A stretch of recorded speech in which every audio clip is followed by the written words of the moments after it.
Hello friends, मैं आपका दोस्त डॉक्टर सुनील कुमार और आप देख रहे हैं डॉक्टर कुमार एजुकेशन क्लिनिक। आज हम बात करेंगे आपका जो पेट के अंदर एसिड है, जो स्टमक के अंदर एसिड है, जिसको हम HCl कहते हैं, हाइड्रोक्लोरिक एसिड, जिसे लोग तेज़ाब कहते हैं और अलग अलग नाम से भी लोग डिफ़ाइन करते हैं। तो आज हम ये बात करेंगे कि आपके पेट का जो तेज़ाब है वो कितना पावरफुल है और तेज़ाब के होने का क्या मतलब है।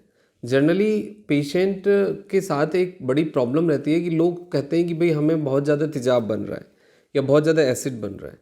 तो सबसे पहली बात ये समझ लीजिए आप कि एसिड का बनना बहुत ही इसेंशियल है, बहुत ही ज़रूरी है। हमारे जितने भी डाइजेस्टिव मेटाबॉलिक फंक्शन है उसके लिए एसिड का फॉर्मेशन ज़रूरी है। हमारे ब्लड प्रेशर के रेगुलेशन के लिए एसिड का बनना बहुत ज़रूरी है। हमारे बॉडी में जो हमें हीट चाहिए, यानी टेम्परेचर जो हमें चाहिए, जो टेम्परेचर का मैनेजमेंट है, उसके लिए एसिड का फॉर्मेशन बहुत ज़रूरी है। और जैसे आपके रसोई में बगैर आग के, बगैर फायर के, बगैर आंच के खाना नहीं पकेगा, उसी तरीके से आपके पेट के अंदर डाइजेशन, डिस्ट्रीब्यूशन और जो खाना बॉइल्ड होता है, यानी कि हम वेजिटेबल्स और फ्रूट्स तो हम कच्ची फॉर्म में ही खाते हैं, यानी रॉ फॉर्म में खाते हैं। तो किसी भी फूड का रॉ फॉर्म में हमारे पेट में जब जाता है वो, तो उसको बॉइल्ड करने का काम, उसको ब्रेक डाउन करने का काम, उसमें जो एंटीसेप्टिक और जो एंटीबैक्टीरियल जो एक्शन है वो हमारे HCl का है। तो HCl का यानी तेज़ाब का बनना कोई बीमारी नहीं है, पहली बात। दूसरी बात यह है कि तेज़ाब पेट के अंदर जब तक है और जब तक वो एक नॉर्मल अमाउंट है जितना उसको सिक्रीट होना चाहिए, तो वो पेट को कोई नुकसान नहीं पहुंचा सकता।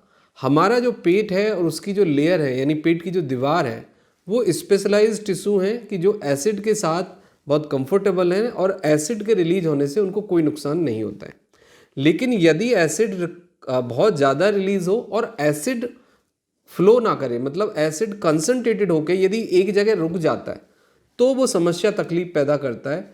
फिर आपको डायरिया, डिसेंट्री पैदा कर सकता है, वो आपको वोमिटिंग पैदा कर सकता है, आपके गट को इन्फ्लेम्ड कर सकता है, आपके गट को सेंसिटाइज कर सकता है, आपके डाइजेशन को प्रभावित कर सकता है, आपको अल्सर पैदा कर सकता है और आपको ब्लीडिंग, इवन द ब्लीडिंग तक हो सकती है।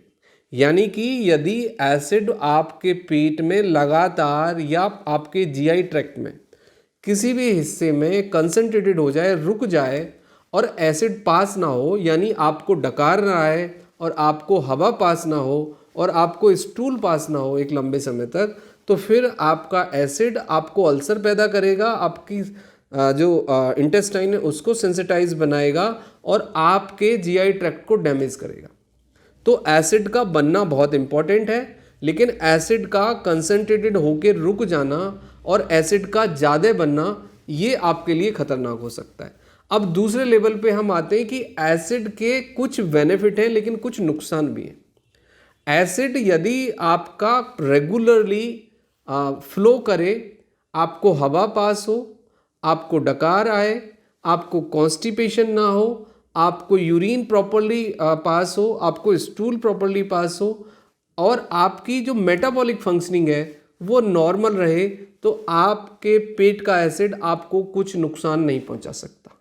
लेकिन अब एक दूसरी कंडीशन है कि एसिड जहाँ पर बहुत ज़्यादा आपको प्रोड्यूस हो रहा है और एसिड फ्लो नहीं कर रहा है, यानी कि आपको ना तो हवा पास होती है, ना आपको डकार आती है, आपको कॉन्स्टिपेशन बना रहता है, आपको इंडाइजेशन बना रहता है, आपके पेट के अंदर खाना सड़ जाता है।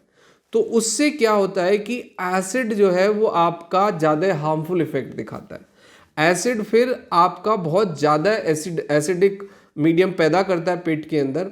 अब कुछ फूड ऐसे हैं कि जो आपके पेट के अंदर एसिडिक इन्वायरमेंट को बढ़ाते हैं, यानी एसिड को और ज़्यादा कंसनट्रेटेड करते हैं, यानी एसिड को और ज़्यादा एसिडिक करते हैं।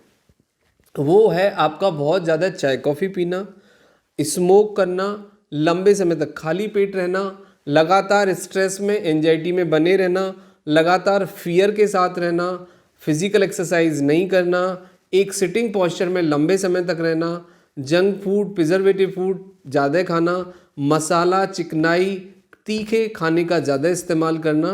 तो ये सब रीज़न होते हैं कि आपके बॉडी के इन्वायरमेंट को और ज़्यादा एसिडिक बनाते हैं और एसिड परफोरेट करता है, फिर आपको ब्लोटिंग होती है, फिर आपको डकारें ज़्यादा आती हैं या फिर आपको वोमिटिंग होती है या फिर आपको पेट के लेवल पे मतलब दर्द हो सकता है, आपको बॉडी में स्वेटिंग हो सकती है, आपको इचिंग हो सकती है और आपको अल्सर हो सकता है, और फिर आपको अल्सरेशन के कारण दूसरी जो प्रॉब्लम्स हैं वो स्टार्ट हो जाती हैं।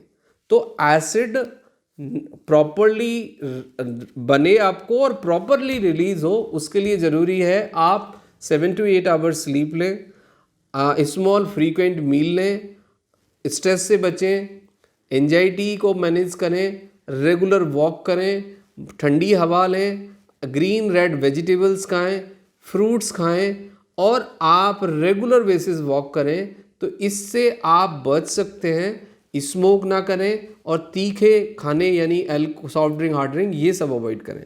लेकिन उसके बावजूद भी यदि आपको जलन होती है, एसिड से कोई परफोरेशन के कारण प्रॉब्लम होती है, तो फिर आप अपने डॉक्टर को कंसल्ट करें। उसके लिए फिर आपको मेडिकल ट्रीटमेंट की आवश्यकता होगी। Thank you very much and take care yourself.